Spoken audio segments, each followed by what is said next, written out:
In the spring of 1945, in a field hospital somewhere in the devastated landscape of Western Germany, Lieutenant Emily Rhodes stood beside a dying soldier and realized that all her training, all her experience treating thousands of wounded men over 3 years of war, meant nothing in the face of this particular loss. The soldier, Captain David Morrison of the 2nd Armored Division, had been brought in with catastrophic injuries from a German Panzerfaust strike, and Emily knew with the cold certainty of a veteran combat nurse that he had perhaps hours left to live. What made this unbearable wasn't just the medical reality, but the personal one. David Morrison was the man she loved, the man she'd planned to marry when the war ended, the man who'd given her a reason to believe in futures during humanity's darkest chapter. Emily had saved countless soldiers during her service, pulled them back from death's edge through skill and determination and sheer refusal to accept defeat. But now, when it mattered most, when the patient was the one person she couldn't bear to lose, all her expertise was useless. This is the story of Emily Rhodes and David Morrison, a love born in the chaos of war, a relationship built on stolen moments between battles, and a tragedy that proved even the most skilled healers can't save everyone, especially not the ones they love most. Before we begin, don't forget to subscribe to this channel for more untold wartime love stories that history tried to forget. Tell me, what's your name, soldier? Emily Rhodes was 24 years old when she volunteered for the Army Nurse Corps in the autumn of 1942. She came from a small town in Ohio, the daughter of a country doctor who'd instilled in her both a love of medicine and a belief that healing was among the highest callings a person could pursue. Emily had completed nursing school just months before Pearl Harbor, had been working at a hospital in Cleveland when the Japanese attacked, and had immediately known that her skills would be needed in the war that followed. The Army Nurse Corps training was rigorous, not just medical procedures, but also military discipline, battlefield triage, working under fire. Emily excelled at all of it. She had steady hands, a calm demeanor under pressure, and an almost instinctive understanding of what needed to be done in medical emergencies.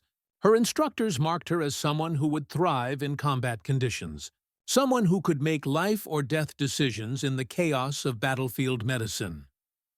Emily shipped overseas in March 1943, assigned to the 67th Evacuation Hospital, a mobile medical unit designed to move with advancing American forces. She arrived in North Africa just as the campaign there was concluding, got her first taste of combat medicine treating casualties from the final battles against Rommel's Afrika Korps, and discovered that nothing in training had fully prepared her for the reality of war's human cost. The wounds were worse than she'd imagined. Burns that consumed entire bodies, amputations that left men as fragments of who they'd been, injuries so catastrophic that death would have been more merciful than survival. Emily learned to compartmentalize her emotions, to see each patient as a medical problem, rather than as someone's son or brother or husband.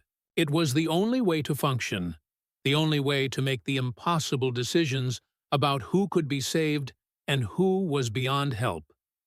She learned other things too, how to work with insufficient supplies, how to perform surgery by flashlight during blackouts, how to keep exhausted surgical teams functioning through 30-hour shifts.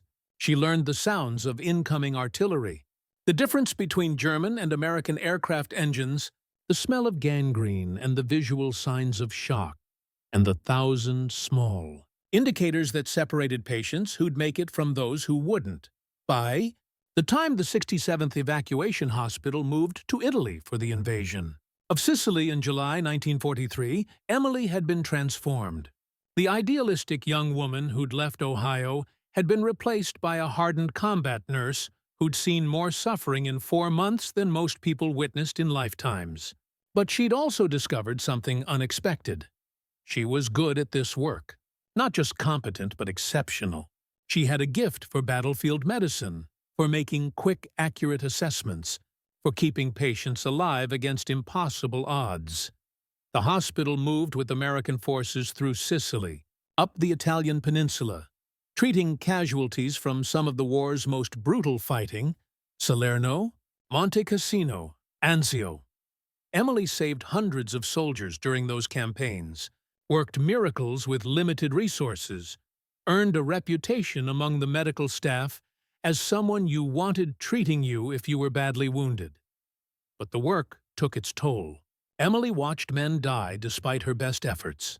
She held hands of soldiers taking their last breaths, wrote letters to families she'd never meet, carried the weight of every patient she couldn't save.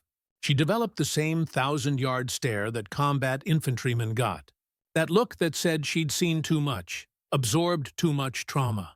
It was in January 1945, after the 67th Evacuation Hospital had moved to France following the Allied invasion, that Emily first met Captain David Morrison.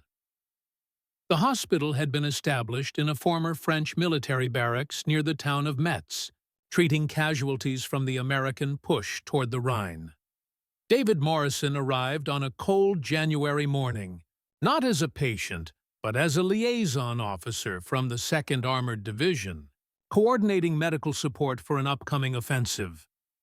Emily noticed him immediately, not because he was particularly striking, though he was handsome in a rugged, weathered way, but because of how he interacted with the medical staff. Most combat officers treated hospitals as necessary support infrastructure, showed up, gave orders, and left. David was different.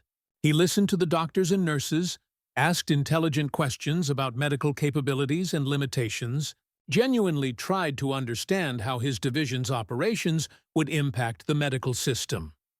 Emily's supervisor assigned her to work with Captain Morrison, providing him with information about the hospital's capacity, evacuation procedures, and realistic timelines for treating different types of casualties.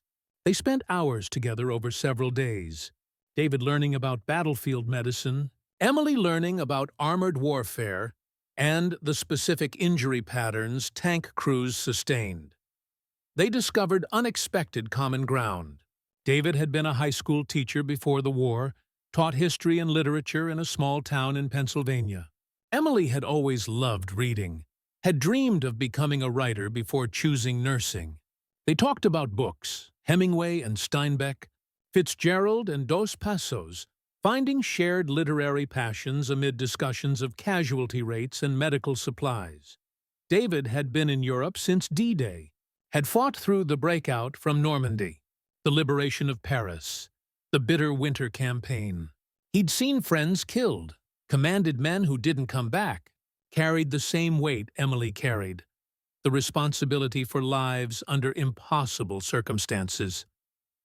"You get used to it," David said one evening, as they reviewed medical plans in Emily's office. "That's the terrible thing. You get used to seeing people die. Get used to making decisions that you know will kill some men to save others. And you tell yourself it's necessary." Emily felt the same impossible, reckless hope. "Then we'll both survive," she said with more confidence than she felt. "We'll get through this war, and we'll have that life. We've both beaten the odds this far. We can beat them a little longer." They kissed that night, standing in the cold January darkness outside the hospital. Two people finding warmth and connection amid the war's frozen waste. And when David left the next morning, returning to the 2nd Armored Division for the push toward Germany, Emily felt the peculiar mix of hope and dread that defined wartime love.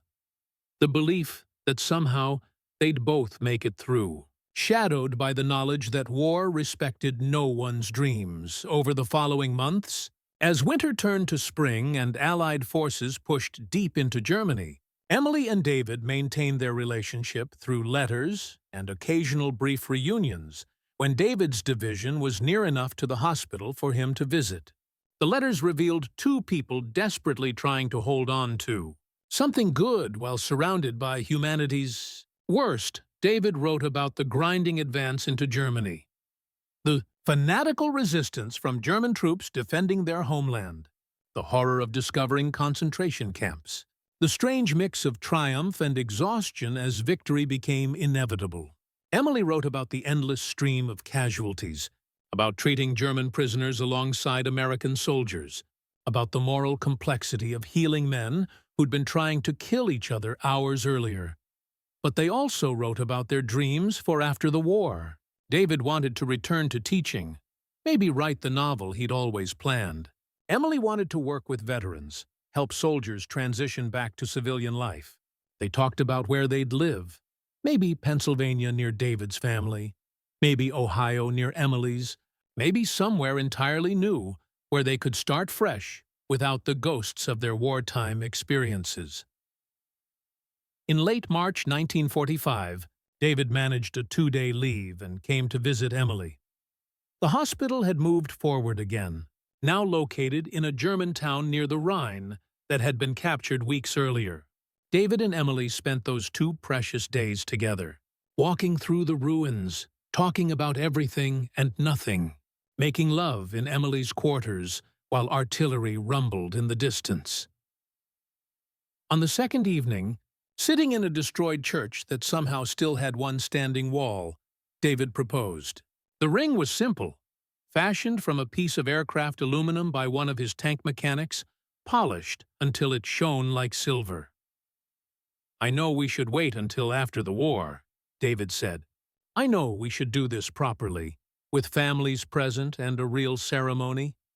But Emily, I don't want to wait. I don't want to risk losing you without you knowing that I was committed, that I wanted forever with you. Will you marry me? Will you take the risk of loving someone who might not survive the next battle?" Emily looked at this man she'd known for barely 3 months, but felt like she'd known forever. "Yes," she said simply. "Yes, I'll marry you. And you will survive. We both will. The war's almost over, David. Germany's collapsing. We just need to hold on a little longer." They made plans to marry as soon as possible, a simple ceremony at the hospital chapel, witnessed by friends from both their units. They set a date for mid-April, coordinating with David's division's operational schedule. Just a few more weeks, they told themselves. Just hold on a few more weeks, and they'd have the rest of their lives.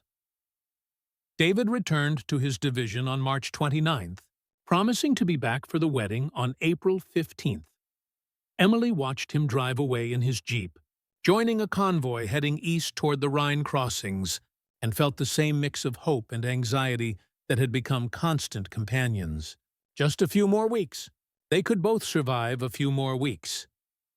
The 2nd Armored Division crossed the Rhine on March 31st, part of the final Allied push into the heart of Germany. Resistance was fierce. German forces fighting desperately to defend their homeland.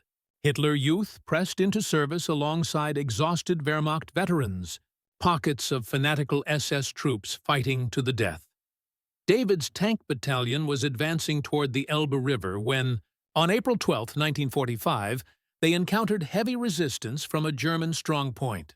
David, commanding his company from the lead tank, was directing fire when a German soldier with a Panzerfaust, a handheld anti-tank weapon, emerged from a building and fired at close range. The rocket penetrated the tank's armor, exploding inside. David's driver and gunner were killed instantly. David, in the tank commander's position, took the full force of the blast. Catastrophic burns, massive internal injuries, shrapnel wounds throughout his body. His crew managed to pull him from the burning tank before ammunition cooked off, and medics immediately began working to stabilize him. But David's injuries were beyond what frontline medical care could address. He needed immediate evacuation to a field hospital, needed surgical intervention that couldn't be provided at an aid station. The medics loaded him onto an ambulance, administering morphine and plasma, trying to keep him alive for the journey. The ambulance was routed to the nearest field hospital with surgical capability. By terrible chance, that hospital was the 67th Evacuation Hospital, Emily's hospital. Emily was in the surgical tent when the ambulance arrived. She'd been assisting with an operation on a soldier with abdominal wounds, hands deep in the surgical field. When she heard the commotion outside, medics shouting about a critical case, officers demanding immediate attention, the surgery Emily was assisting with concluded. and she moved to the triage area to help process incoming casualties. A medic was shouting information to the triage officer: tank commander, extensive burns, internal injuries, shock, barely holding on. Emily grabbed a clipboard and moved toward the stretcher to begin assessment, and froze. The burned, broken body on the stretcher was David Morrison. His face was barely recognizable beneath the burns and blood, but Emily knew him instantly, knew the shape of his hands, the set of his shoulders, knew him in ways that transcended visual recognition. For a moment, Emily couldn't move, couldn't breathe, couldn't process what she was seeing. David. Her David. The man she was supposed to marry in 3 days, dying on a stretcher in her hospital. Training took over. Emily forced her emotions down, made herself see David as a patient rather than the man she loved. She began rapid assessment, checking vital signs, evaluating injuries, determining treatment priorities. What she found was devastating. David had... You're worried about my emotional state. If David has any chance, I need to be in that operating room. Patterson looked at her for a long moment, weighing protocols against practicality. You need to tune. Stewie need to. All right, he finally said. But if I think you're compromised, if your judgment is affected, I'm pulling you out. Understood? Understood. The surgery lasted 4 hours. Patterson worked with the skill of a surgeon who'd performed hundreds of similar operations under combat conditions, and Emily assisted with the precision and efficiency that had made her invaluable. They removed shrapnel, repaired what internal damage they could, did everything possible to save David Morrison's life. But some injuries are beyond any surgeon's skill. The damage was too extensive, the burns too severe, the blood loss too catastrophic. They'd bought David time, hours instead of minutes, but they couldn't save him. As the surgery concluded and Patterson stepped back, acknowledging defeat, Emily finally let her professional mask slip. She leaned over David, who was sedated but still technically alive, and whispered in his ear, "I'm so sorry. I'm so sorry I couldn't save you. I've saved so many people, David, but I can't save you. I can't save the one person I need most. I'm so sorry." David's eyes fluttered open, some part of him registering her presence despite the drugs and trauma. His hand moved weakly, and Emily grasped it, holding tight. "Not your fault," David whispered, each word an effort. You tried. That's all anyone can do. Love you, Emily. Always loved you. I love you too, Emily said, tears falling freely now. I'll always love you. David's grip on her hand weakened. His breathing became more labored. Major Patterson, standing nearby, placed a hand on Emily's shoulder. Silent acknowledgement that the end was coming. "Tell my family," David whispered. "Tell them I died doing my duty. Tell them I was happy. Because I was, Emily. These months with you. Happiest time of my life." "I'll tell them," Emily promised. "I'll tell them everything." David Morrison died at 6:47 p.m. on April 12, 1945, in a field hospital in Western Germany, 3 days before the wedding that would never happen. Emily was holding his hand when he took his last breath, just as she'd held the hands of hundreds of dying soldiers before him. But this time, it wasn't just another casualty of war. This time it was the man she loved. And all her skill, all her experience, all the soldiers she'd saved over 3 years of war. None of it had mattered when it counted most. Emily Rhodes continued serving with the 67th Evacuation Hospital through the end of the war in Europe. She was present when VE Day was declared on May 8, 1945, when celebrations erupted across the Allied territories. But she felt no joy, no sense of triumph. David had died less than a month before victory, had been denied the future they'd planned by mere weeks. Emily returned to the United States in August 1945, was honorably discharged from the Army Nurse Corps with a chest full of commendations recognizing her exceptional service. The commendations praised her for saving countless soldiers, for working under fire, for maintaining the highest standards of medical care under impossible conditions. But Emily knew the truth. She'd failed when it mattered most. She'd saved thousands of soldiers, but she couldn't save the one soldier who'd meant everything to her. She did visit David's family in Pennsylvania, kept her promise to tell them about his final moments. They were grateful, welcomed Emily as the woman their son had loved, invited her to stay connected with them. But Emily found it too painful. Every conversation was a reminder of what she'd lost. Every mention of David's name, another knife in her chest. Emily didn't return to nursing immediately after the war. She couldn't face hospitals, couldn't bear the idea of treating patients when she'd failed to save David. Instead, she moved to a small town in Vermont, far from anyone who knew her, and tried to disappear into civilian anonymity.